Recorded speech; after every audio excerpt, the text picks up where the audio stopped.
Spring is almost here, so in this video, we're gonna give you 7 of our best tips to make sure it's the best start of the season you've ever had. The first tip is also the one I'm personally the weakest at, but it has the biggest impact on the success of your garden over a season, and that is to assess your garden as it is right now, as well as your goals for the garden in the season. So let me show you out in the front yard. My front yard raised bed garden here at the house has gone through a transformation every season, and that transformation has happened in spring.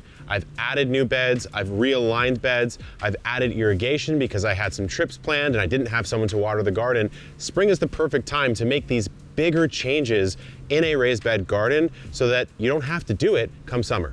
The start of spring isn't just a great time to start all your seedlings, but it's also a really good time to take a look at all your seeds themselves and do an audit of what you have, what you don't need, and what you might be missing. So this past weekend, what I did is I went through each and every single one of these boxes, and I actually have 2 of these just for tomatoes, and you can still see how overflowing they are. And I picked out anything that maybe I didn't like, either I had doubles, or just they were too old or something like that. So anything in this box here is going to be donated. There's nothing wrong with them. I just don't need them or don't like them. And at the same time, while doing that process, I also went ahead and picked out any of the seeds that I want to start in the next coming month. So these are things like turnips, beets, herbs, anything like that that's going to be timely for this time of spring. And that will make my life so much easier because now I don't have to go through here and constantly look for that one seed packet that I'm thinking of. I went through everything and pulled all the seeds that I want to start for this next month, which will make my seed starting journey a lot easier, and maybe it'll make yours a lot easier as well.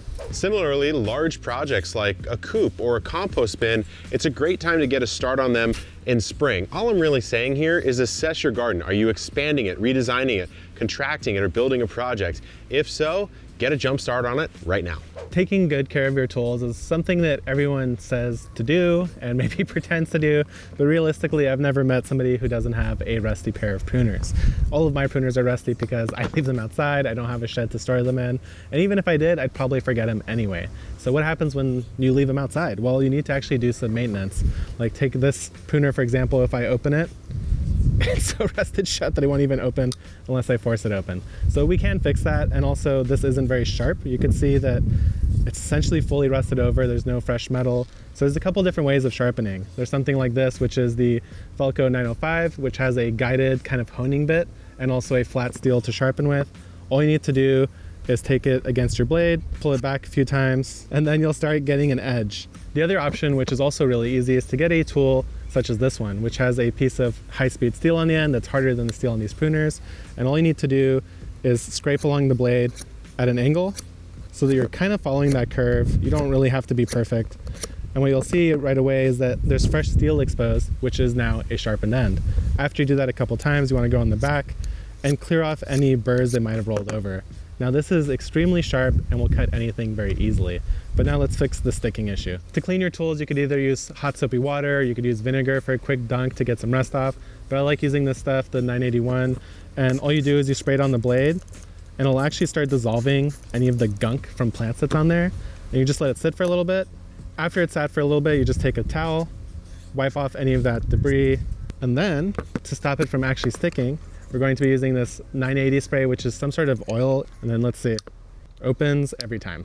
No garden is completely weed-free. I know mine certainly isn't. If you see this citrus orchard right here, it's kind of messy. So this is a great time to get a handle on it. What I like to do is I come in with your favorite weeding tool of choice and just rip all these weeds out in the spring. It's a really good time to do it because the ground's workable, the weeds are growing vigorously, and if you head them off before they start to flower and get seeds, then you don't have to deal with as many in the years to come. If you have weeds that are more spreading via rhizome, like Bermuda grass or something like that, ripping them out right now is great because you can let them dry, die, and throw them in the compost. Mulch is one of the most important things in the garden. And what you might notice is that I'm standing right here where my mulch ends and my weeds begin. And that's no coincidence. When you put mulch down, it blocks weed seeds that might blow in from taking root in your garden. That's why I have it pretty much everywhere you see.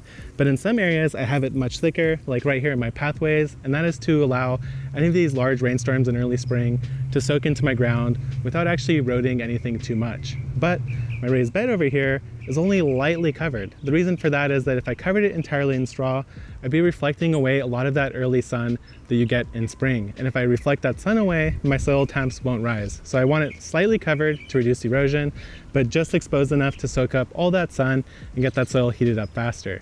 There is a particular example where I always cover my soil, and that's right behind me over there. Whenever I'm growing in a raised bed or a container, I like to make sure that it's always covered in mulch. There's a couple reasons for that. First of all, they will evaporate water a little bit quicker, so it's nice to get it nice and covered. The second reason is that it's a raised bed, so it's already exposed to a lot more sun and it'll heat up a lot faster anyway, so the mulch isn't going to make a huge difference. When you're weeding, it's also a great time to take a look at the soil. And when I say that, I don't just mean look at it and see what it looks like. I mean, grab it, feel it, get a sense for the texture of it, and if you want to, invest the resources in getting a soil test. You can test your soil for its pH, its nutrient density, but also heavy metals and toxic elements. It's really an important thing to do. In fact, on the Epic Gardening podcast, which if you didn't know, we do have a podcast, we just had a soil scientist on, Dr. Anna Paltseva, who talked about this exact issue. But spring is a perfect time to do this because you can potentially remediate or correct any issues that you find, and it might help you avoid over-fertilizing, which is a significant problem in many home gardens. You only get one spring a year, and for those of you in colder climates, it's an even more precious and small window. So I really encourage you, take experiments, try, plant everything. I've got a ton of seedlings in here, flowers, vegetables, there's tropical trees, some weird stuff, some strawberries, some berry canes. I'm gonna try planting as much as I can because almost everything wants to be planted in spring, so it's the perfect time to experiment. So check out some of our other guides on planting specific crops, or check out our store where we ship some of the best garden products in the world directly to your garden. Until next time, good luck in the garden and keep on growing.